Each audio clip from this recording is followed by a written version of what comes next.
കേരളത്തിന്റെ സാമൂഹിക സുരക്ഷാ ചരിത്രത്തിൽ എഴുതപ്പെടേണ്ട ഒന്നായി UDF സർക്കാരിന്റെ കന്നി ബജറ്റ് ഇതിനകം തന്നെ മാറിക്കഴിഞ്ഞു. ജനങ്ങളുടെ പ്രായോഗിക ബുദ്ധിമുട്ടുകളും താഴെത്തട്ടിലുള്ളവരുടെ കണ്ണീരും കണ്ട് തൊട്ടറിഞ്ഞു പ്രവർത്തിക്കുന്ന ഒരു ഭരണകൂടത്തിന് മാത്രമേ ഇത്രയേറെ മാനുഷിക മൂല്യമുള്ള ഒരു പദ്ധതിക്ക് തുടക്കമിടാൻ സാധിക്കൂ.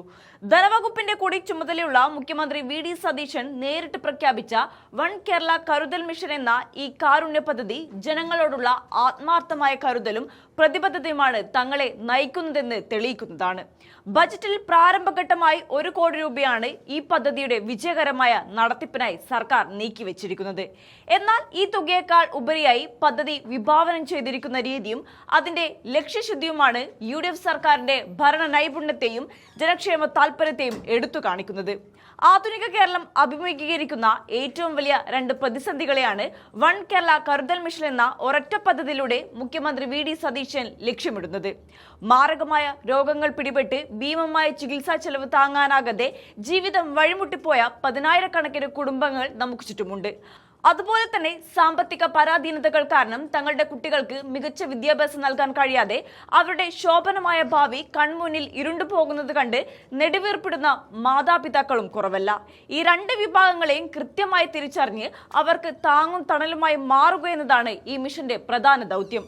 മികച്ച ചികിത്സയും ഗുണമേന്മയുള്ള വിദ്യാഭ്യാസവും കേവലം പണമുള്ളവന്റെ മാത്രം കുത്തകയല്ലെന്നും അത് സമൂഹത്തിലെ ഏറ്റവും സാധാരണക്കാരായ വ്യക്തിയുടെയും അവകാശമാണെന്നും ഈ സർക്കാർ ഉറപ്പിച്ചു പറയുന്നുണ്ട്.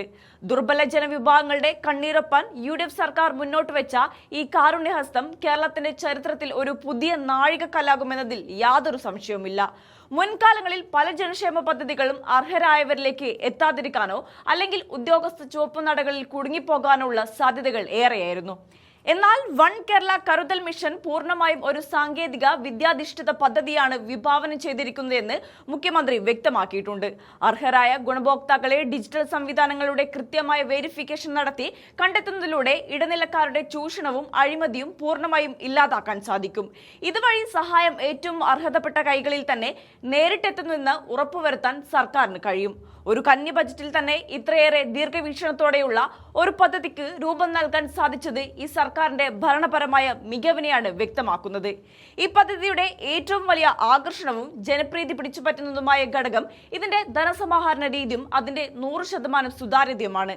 സർക്കാർ ഇതര സംഘടനകൾ, കോർപ്പറേറ്റ് സോഷ്യൽ റെസ്പോൺസിബിലിറ്റി അഥവാ CSR ഫണ്ടുകൾ, പ്രവാസി മലയാളി കൂട്ടായ്മകൾ, വൻകിട സ്ഥാപനങ്ങൾ, അതുപോലെ തന്നെ കാരുണ്യ മനസ്സുള്ള വ്യക്തികൾ എന്നിവരിൽ നിന്നെല്ലാം സ്വീകരിക്കുന്ന സംഭാവനകൾ ഏകോപിപ്പിച്ചാണ് ഈ മിഷൻ പ്രവർത്തിക്കുക. പൊതുസമൂഹത്തിൽ നിന്നും സുമനസ്സുകളിൽ നിന്നും ലഭിക്കുന്ന ഓരോ രൂപയും പൂർണ്ണമായും പാവപ്പെട്ടവരുടെ കാരുണ്യ പ്രവർത്തനങ്ങൾക്ക് വേണ്ടി മാത്രമായിരിക്കും വിനിയോഗിക്കുകയെന്ന് മുഖ്യമന്ത്രി ഉറപ്പു നൽകിയിട്ടുണ്ട്. ഈ പദ്ധതിയുടെ ഭരണപരവും പ്രവർത്തനപരവുമായ മുഴുവൻ ചെലവുകളും സർക്കാർ സ്വന്തം ഫണ്ടിൽ നിന്നാണ് നേരിട്ട് വഹിക്കുന്നത്. അതുകൊണ്ട് തന്നെ ജനങ്ങൾ നൽകുന്ന സംഭാവനകളിൽ നിന്ന് ഒരു പൈസ പോലും മറ്റു കാര്യങ്ങൾക്കായി മാറ്റിവെക്കില്ല എന്ന വലിയ ഉറപ്പാണ് UDF സർക്കാർ നൽകുന്നത്. പദ്ധതിയിലേക്ക് വരുന്ന ഓരോ പൈസയും അത് ആർക്കൊക്കെയാണ് വിതരണം ചെയ്തതെന്ന വിവരങ്ങളും ഡിജിറ്റൽ പ്ലാറ്റ്ഫോമിലൂടെ പൊതുജനങ്ങൾക്ക് എപ്പോൾ വേണമെങ്കിലും പരിശോധിക്കാൻ സാധിക്കും. സാമൂഹിക പുരോഗതിയും മാനുഷിക പരിഗണനയും ഒരുപോലെ മുൻനിർത്തിക്കൊണ്ട് UDF സർക്കാർ മുന്നോട്ട് വെച്ച വൺ കേരള കരുതൽ മിഷൻ കേരളത്തിന് ഒരു വലിയ മാതൃക തന്നെയാണ്.